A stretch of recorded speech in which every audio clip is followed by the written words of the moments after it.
안녕하세요. 우리가 살고 싶은 세상의 온전히 나입니다. 이번에는 영화 블랙팬서에서 다뤘던 억압받는 사람들의 폭력적인 저항에 대해서 이야기해 보겠습니다. 시작하기 전에 이 영상은 폭력을 희화하려거나 옹호하려고 제작된 게 절대 아닙니다. 그리고 지나간 과거 아니면은 가상의 이야기, 그다음에 또 가정법을 사용하다 보니까 결과론적인 해석도 포함하고 있다는 점 알아주셨으면 좋겠습니다. 본론을 시작하자면 블랙팬서에서 등장하는 킬모어가 그의 아버지는 흑인들이 전 세계적으로 핍박받고 있는 상황에 분노를 하고 이를 충분히 도울 수도 있는데 그러지 않고 있는 와칸다를 비판합니다. 세계 곳곳에 파견된 스파이에게 와칸다의 무기를 보내서 조금 과격하고 폭력적으로 저항해야 된다고 주장을 하는 거죠. 이걸 가정법을 써서 만약 이들이 주장하는 대로 무기가 전 세계로 보내져서 폭력적으로 뭐 핍박이나 억압에서 해방이 되었다면 어땠을까요? 물론 새로운 피해자가 생기는 건 당연할 테지만 고통에서 해방되는 사람들도 분명 있었을 겁니다. 이런 점을 보면은 무작정 폭력이 백해무익하다라고 볼 수는 없는 거죠. 그리고 가정법을 조금 더 연장을 시켜보면은 많은 세월이 흐른 뒤에 이 사건을 두고 흑인 해방과 인권 운동이 100년이 걸릴지도 모르는 것을 10년 만에 이룰 수 있었던 시발점이었다. 뭐 이렇게 평가할지도 모르죠. 그러면은 과연 폭력을 선택하는 게 정당화될 수 있는 걸까요? 절대 그러진 않습니다. 지금 방금 이야기했던 이 가정법은 가정법이기도 하지만은 너무 결과론적인 이야기예요. 그러니까 많은 세월이 흐른 뒤에나 뭐 이런 평가가 가능한 거지 절대로 현재 시점에서는 할 수 있는 말이 아니거든요.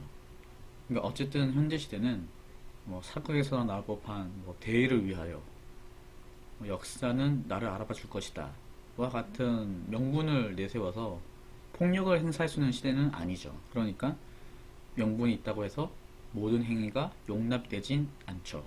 특히 폭력은 더더욱 그렇습니다. 그러면은 조금 불편한 얘기가 될 수는 있는데 우리나라 대한민국의 독립운동은 어떻게 평가를 해야 될까요?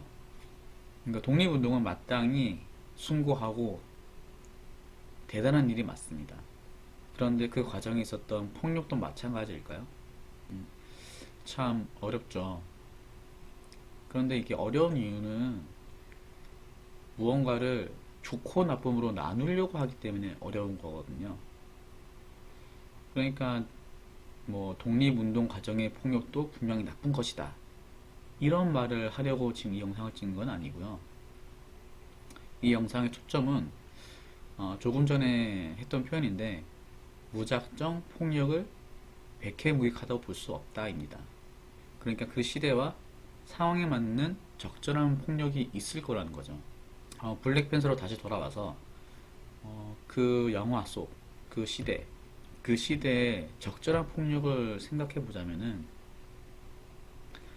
와칸다의 무기를 전 세계로 보낼 것이 아니라 와칸다를 개방하고 흑인 인권을 강하게 주장하며 좀 그러지 않는 국가들 또는 집단에 대해서 좀 본보기로 약간 국가를 초월하는 행위를 통해서 와칸다의 국력을 과시했으면 어땠을까라는 생각을 합니다. 물론 영화 후반에 와칸다 개방하고 뭐 여러 가지 구호 활동을 하는 것 같긴 하는데 단순히 구호 활동까지만 한 거 보면은 제 기준에 조금 약하지 않았나라고 생각을 하고 있고요. 단순히 살상용 무기를 사용하는 게 아니라 이 시대에 어울리는 폭력을 사용하는 거죠. 마치 미국처럼요. 종종 뭐 어떤 것들을 나쁜 것 또는 좋은 것으로 딱 부러지게 말하기가 애매할 때가 있거든요. 뭐 예를 들면은 뭐 사랑, 뭐 돈, 뭐 이런 것들이요. 그게 추상적인 개념이든지 실질적으로 갖고 있는 물질이든지 좋다고 말할 수도 있고 나쁘다고 말할 수도 있어요. 근데 그것들 중에 그런 많은 것들 중에 폭력도 여기에 포함이 된다고 생각하고 있거든요. 그러니까 폭력에 대해서 무작정 나쁜 것이라고 단정 짓기보다는 어떤 폭력이었는지 적절했는지 이런 식으로 생각을 해봤으면 좋겠습니다. 이번 이야기는 여기까지입니다. 제 이야기가 마음에 드셨다면 구독과 좋아요 부탁드립니다. 특정 주제나 이슈에 대한 제 생각이 궁금하시다면 이메일로 보내주시고요. 보내주실 때 자신의 생각도 조금 적어서 같이 보내주시면 좋을 것 같아요. 영상 봐주셔서 감사합니다.